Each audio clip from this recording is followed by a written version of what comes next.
सर्वसामान्यांचे प्रश्न सोडवण्याची बांधिलकी कायम ठेवत काँग्रेसचे ज्येष्ठ नेते माजी खासदार दादा पाटील शेळके यांनी 55 वर्षाच्या राजकीय जीवनात साधी राहणी आणि उच्च विचारसरणी जपली। या नेत्याचा आजच्या राजकीय आणि युवा पिढीने आदर्श घ्यावा असे गौरवोद्गार माजी मुख्यमंत्री पृथ्वीराज चव्हाण यांनी काँग्रेसचे ज्येष्ठ नेते माजी खासदार दादा पाटील शेळके यांच्या अमृत महोत्सवी अभिष्ट चिंतन सोहळ्याच्या वेळी काढले आहेत। दादा पाटलांसारखा ज्येष्ठ आमदार मंत्री व्हायला काहीच अडचण नव्हती अशी खंत त्यांनी यावेळी व्यक्त केली। यावेळी शेळके यांच्या जीवनावरील कैवारी जनांचा या पुस्तकाचं प्रकाशनही करण्यात आलं। आजचं राजकारण हा चिंतेचा विषय बनलाय। शहरात पैशाच्या जोरावर माफिया निवडून येतात आणि खर्च केलेला पैसा नंतर वसूल करतात। याची लागण आता ग्रामीण भागातही होऊ लागली आहे। अशा प्रकारे लोकशाही जिवंत राहणार नाही। सुशिक्षित व्यावसायिक मतदार मतदानासाठी पैसे घेतात ही चिंतेची बाब आहे। या पुढील काळात युवा पिढीनं निवडणुकांमधील पैसे रोखण्याची आवश्यकता आहे, अन्यथा राजकीय पक्ष विकास कामं करणार नाहीत अशी भीती राज्याचे माजी मुख्यमंत्री पृथ्वीराज चव्हाण यांनी व्यक्त केली आहे। नगरच्या यशवंतराव चव्हाण सहकार सभागृहात आयोजित करण्यात आलेल्या दादा पाटील शेळके यांच्या सत्कार समारंभात ते बोलत होते। इथल्या शेतकऱ्यांनी केलं, संप केला, त्यामुळे सरकारवर प्रेशर आलं। मध्य प्रदेशमध्ये जी माणसं मृत्युमुखी पडली, त्यामुळे सरकारला घाईगर्दीमध्ये ही घोषणा करावी लागली। पण यामध्ये सरकारची अजिबात तयारी नाही आहे। ते कुठून निधी आणणार, काय करणार ह्याचा काही कोणी सांगत नाही आहे। रोज नियम, नवे नियम, रोज अटी वेगळ्या, हे सगळे करून सगळ्या शेतकऱ्यांना गुंतवून टाकलेलं आहे। कुणाच्या हातात एक पैसा अजून पडलेला नाही आणि त्यामुळे आम्हाला अजून काय कळलं झालं की कुणाला किती पैसे मिळणार आहेत, काय मिळणार आहेत। बँकेमध्ये सगळे कम्प्युटरवर सगळे अकाउंट आहेत, सगळी माहिती लोकांना सरकार अधिकाऱ्यांना माहिती आहे आणि त्याला काही फार वेळ लागणार नाही। पण आता काय तयारी सरकारने केलेली आहे, 30% तर योजनेला कट लावलेला आहे, आणखी पैसे कुठून देणार। आणि त्यामुळे आता जरी घोषणा 34-35 हजाराची केली असली तरी सरकारचा आता प्रयत्न चाललेला आहे कि कशी रकम कमी करायची। मैं तो हमने दिया था, तो हमने करके क्या था, हमने सिर्फ फालतू बातें नहीं की। लेकिन चुनाव के दौरान भी मैंने कहा था कि अगर हमारा सरकार जाती है और ये बीजेपी की सरकार आती है तो ये सब आरक्षण बंद हो जाएगा। वैसे ही हुआ है। अब सरकार इसके लिए बिल्कुल गंभीर नहीं है। अब मराठा मोर्चा से क्या फ़र्क पड़ेगा मुझे पता नहीं, कोशिश तो करनी पड़ेगी। हमने उनको समर्थन दिया है, लेकिन मैं एक ही गुजारिश करूंगा जो भी लोग मराठा आरक्षण का मोर्चा निकाल रहे हैं कि सरकार से चर्चा के झंझट में मत पड़िए। चर्चा करने की कोई बात नहीं। जो भी मांगे हैं, 2-3 सिर्फ मांगे हैं, सबसे बड़ी मांग है आरक्षण की। तो इसमें चर्चा की कौन सी बात है, ये देना है बस। कब तक सरकार देगी वो बताएं।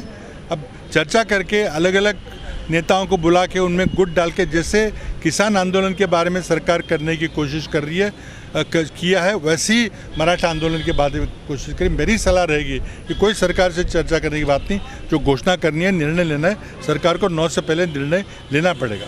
जी भ्रष्टाचाराची प्रकरणं उघड व्हायला लागलेली आहेत। म्हणजे प्रकाश मेहता जे गृहनिर्माण मंत्री आहेत त्यांचं ते इतकं प्रचंड मोठं प्रकरण बाहेर आलेलं आहे आणि त्यामुळं मुख्यमंत्र्यांना त्यांच्या विरुद्ध चौकशी घोषित करावी लागली। चौकशी केली चांगली गोष्ट आहे, पण आमची मागणी अशी आहे की चौकशी केली पाहिजे। हे मुख्यमंत्र्यांना मान्य आहे, म्हणजे काहीतरी घोटाळा झालेला आहे, काहीतरी गैरव्यवहार झालेला आहे म्हणून तुम्ही चौकशी केली। पण ते चौकशी करताना गृहनिर्माण मंत्री त्यांच्या खुर्चीवर तिथे बसले असले तर त्यांच्या खात्याची चौकशी कोण करणार? जुन्या त्यांच्या हाताखाली काम करणारा अधिकारी त्यांची मंत्र्यांची चौकशी करणार आहे का? म्हणून आमची मागणी आहे की त्यांनी ताबडतोब मंत्रिपदाचा राजीनामा त्यांनी मुख्यमंत्र्यांनी घेतला पाहिजे, त्यांना बाहेर केलं पाहिजे, चौकशी झाली पाहिजे। चौकशीमध्ये ते निर्दोष असतील तर त्याला पुन्हा पद द्या आणि ही चौकशी न्यायालयीन चौकशी असली पाहिजे। एखाद्या ज्युनियर अधिकाऱ्याकडून करून काही होणार नाही।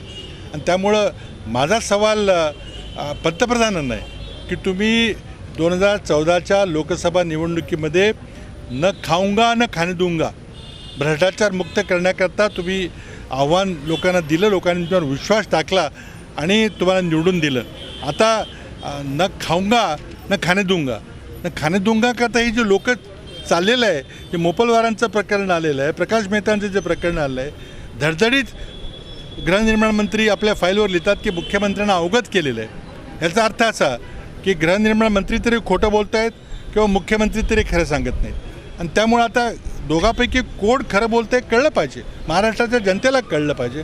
म्हणून आमची मागणी आहे मुख्यमंत्र्यांनी चौकशी केली चांगली गोष्ट आहे, न्यायालयीन चौकशी झाली पाहिजे, मंत्र्यांचा राजीनामा घेतला पाहिजे आणि जो अधिकारी त्या ठिकाणी SRAमध्ये काम करत होता. त्यांनी शेवटच्या 2 आठवड्यामध्ये त्या 150 फायली काढलेल्या आहेत. त्या फायलींची चौकशी झाली पाहिजे. आणि त्याचबरोबर हा इतका मोठा विकासक कोण आहे की सगळ्या सरकारी नियम, सरकारी यंत्रणा, सगळ्या मंत्र्यांना, राजकीय व्यवस्थेला भ्रष्ट करतो. सहकार सभागृहात माजी खासदार दादा पाटील शेळके यांचा अभिष्ट चिंतन सोहळा थाटामाटात पार पडला. या कार्यक्रमाच्या अध्यक्षस्थानी आमदार बाळासाहेब थोरात हे होते.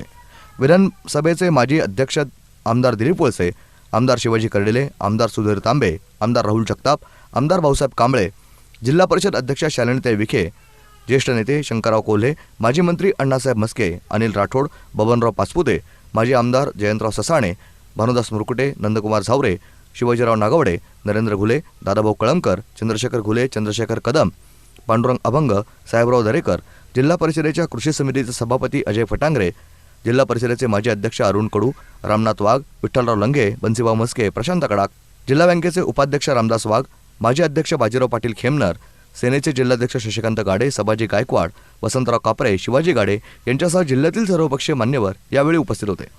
1991ला पहिल्यांदा पाहिलेल्या शेळके यांचा पेहराव आजही तसाच कायम आहे. यात किंचितही बदल झालेला नाही. प्रदीर्घ राजकीय प्रवासानंतरही शेळके पूर्वीप्रमाणे साधेच आहेत. मात्र 4 वेळा आमदार आणि 2दा खासदार झालेल्या माणसाला मंत्रिपद का मिळालं नाही याचं आश्चर्य वाटतं. माणूस लोकप्रिय असल्याशिवाय अपक्ष म्हणून निवडून येत नाही. सर्वसामान्य माणूस शेळके यांच्या पाठीशी उभं राहिल्यानं त्यांना अपक्ष निवडून येता आलं असल्याचं आमदार चव्हाण यांनी सांगितलं. आमदार दिलीप वळसे पाटील यांचंही यावेळी भाषण झालं. सचोटीनं राजकारण करणाऱ्या व्यक्तीचा समाजानं पुढाकार घेऊन गौरव करणं आवश्यक आहे. त्यासाठी आम्ही पुढाकार घेऊन शेळके यांच्या अभिष्ट चिंतनाचं नियोजन केलं, असं आमदार थोरात यांनी सांगितलं. दादा पाटील शेळके यांनी सत्काराला उत्तर दिलं. आजच्या तरुणांनी गाव घटक मानून राजकारण करावं. आत्ताच्या काळात निष्ठेपेक्षा पैशाला महत्त्व आलंय. आज बंगल्यात राहणारा मतदानासाठी पैसे मागतो आहे, हे दुर्दैव असल्याचं त्यांनी म्हटलंय. जिल्हा परिषद अध्यक्ष शालिनीताई विखे, माजी आमदार अनिल राठोड यांचीही यावेळी भाषणं झाली. प्रास्ताविक नामदेव दळवी यांनी केलं, तर स्वागत जिल्हा परिषदेचे सदस्य प्रताप शेळके यांनी केलं. ब्युरो रिपोर्ट, जीवन न्यूज, महानगराची लाईफलाईन, अहमदनगर.